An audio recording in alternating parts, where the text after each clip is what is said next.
you will be prepared to act as a professional in the film industry instead of just another ego with an iPhone.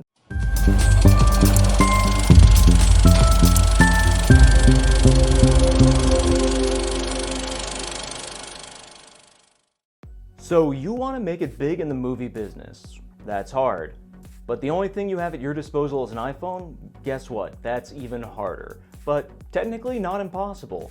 In this series, I hope to go over all the steps needed to make a feature film just like the professionals do, but with an emphasis on how to do it on little to no budget and with only being able to film using an iPhone. And, well, maybe a computer or tablet to help plan it and edit it, but I mean, those things would technically be possible to do on an iPhone as well, but I figure most people have access to those, and it's going to make things a lot easier to work with, especially if you are planning to make it a feature length and a 4K film. Using another device to handle files and editing is going to make your life a lot easier, so I'm going to make that assumption. Now you may be thinking, what does this random YouTuber know about filmmaking? And yes, I would not consider myself a professional filmmaker, as I am definitely not yet ready to give up my day job, but I have made short films since high school, I've studied Italian film in college, and I've spent a good amount of the last year working in the film industry,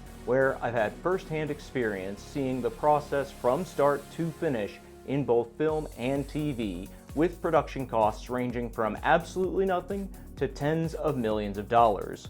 More importantly, I've seen where the small productions struggle and what it is the big productions do to avoid these mistakes. Now, it may seem like some of these are dumb or slow or a waste of time, but trust me, there is a reason successful production companies do it this way. If you jump straight to filming, you're going to have a rough time and will likely waste much more time and money than if you approached it properly, and also if you aren't doing things in a way that is the industry standard, you'll never be able to transition into the real film industry, because your bad habits and the lack of knowledge will absolutely hold you back and make you look like you don't know what you are doing in the least bit. Just keep with me through the series, and I suggest getting through as many of these videos as you can. Why is this? Do I just want to get all that sweet watch time? Yes, but more importantly, when you're doing pre-production, you need to know much more about the rest of the production and post-production, so that you'll be ready to be able to plan for them before you even get close to starting. For example, if you ignore this advice, start filming and edit the entire film, and then start looking into distribution, you may realize far too late that you didn't shoot with the right equipment, and now you'll either have to reshoot everything or find a completely different method of distribution. Need a real-life example of this? Well, I'm currently shooting this video, this talking head, on a Canon EOS R5. It is a camera on the high-end amateur but very low-end professional spectrum. Look at this B-roll footage that's actually shot on an iPhone. Let's say I shot an entire movie with this camera and then tried to submit it to Netflix. Well, there may be a problem. Although this camera is capable of shooting something that is high enough quality, it isn't shooting in a preferred format for Netflix, and if I was smart, I should have purchased a Canon EOS R5C, which is very, very similar, and heck, even a little bit cheaper than the R5.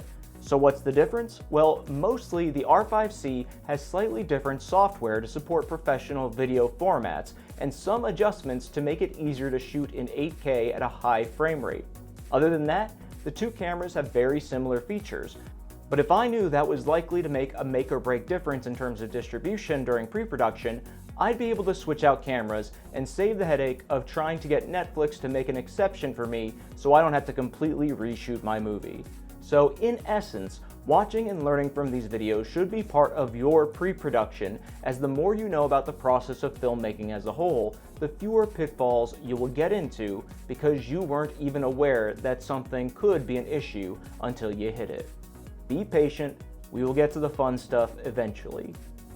So before you even think of whipping out that iPhone and starting a film, we need to go over the big steps that you're going to need to know before going from an idea to a financially successful film. And like I said earlier, those are pre-production, production, and post-production.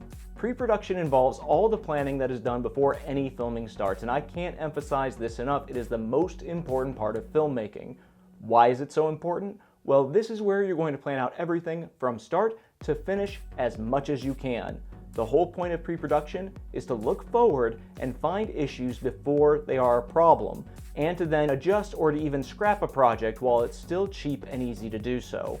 Many projects are doomed from the start because they missed things that could have been caught in pre-production. Let's look at a famous example of this, Waterworld, the 1995 big-budget flop directed by Kevin Reynolds and produced and starring Kevin Costner. This is probably one of the most famous pre-production errors in all of cinema, as the two Kevins were speaking with Steven Spielberg, who gave them the advice to not shoot on the open ocean, and instead to film in an artificial seawater enclosure because of the problems he ran into when shooting Jaws. Fun fact, if Steven Spielberg gives you filming advice, you should spend a lot of time thinking about it before going against it. I mean, the man made such cinematic masterpieces as Schindler's List and 1941. The man knows what he's talking about. Needless to say, the shoot was a disaster, and shooting on the ocean made shots much more difficult and storms ending up destroying entire sets. Recently, I talked to someone who did some of the camera work on Waterworld, and he said the whole thing was an absolute nightmare to film. Not listening to this advice added almost 3 months to production and cost millions of dollars, and is something that could have easily and cheaply been addressed during pre-production. Think of pre-production as creating a blueprint for a house you're going to build. Finding and fixing an issue when making a blueprint is much cheaper and easier than changing something when the house is already partially built. Production is the fun part. This is where we actually shoot the footage that is going to go into our movie. Now, production is fun, but it is also nerve-wracking because so many things can and will go wrong, and it's generally the most labor and cost-intensive part.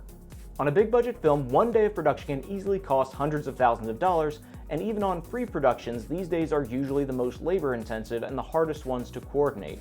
So this is where preparation will pay off and the ill-prepared will suffer. Finally, we have post-production. This is where we take all the hard work and put it together into hopefully something beautiful. This includes editing, but also getting feedback, making adjustments, and working on actually getting the film we made to be seen by doing marketing and getting some form of distribution. I know I may not have gone into much detail yet about how to actually use an iPhone to make a film, but in reality, the problem is there's a lot more that goes into filmmaking than how do I make my iPhone videos pretty? And the actual technical part of using an iPhone should only be one of your concerns, and arguably not even the most important part of how you should be approaching filmmaking. Honestly, anyone can make a film, but only professionals will have enough funds to make a second one. I want this to be a primer for people looking to get into professional filmmaking, and to help teach the skills needed to build good habits and a firm knowledge base. This way, you will be prepared to act as a professional in the film industry instead of just another ego with an iPhone. If you want us to continue making videos in this series, please like and subscribe so we can justify making this into a fully fleshed out series. And if there are specific topics you want us to focus on, please leave them in the comments. Thank you so much for watching, and I'll see you on set.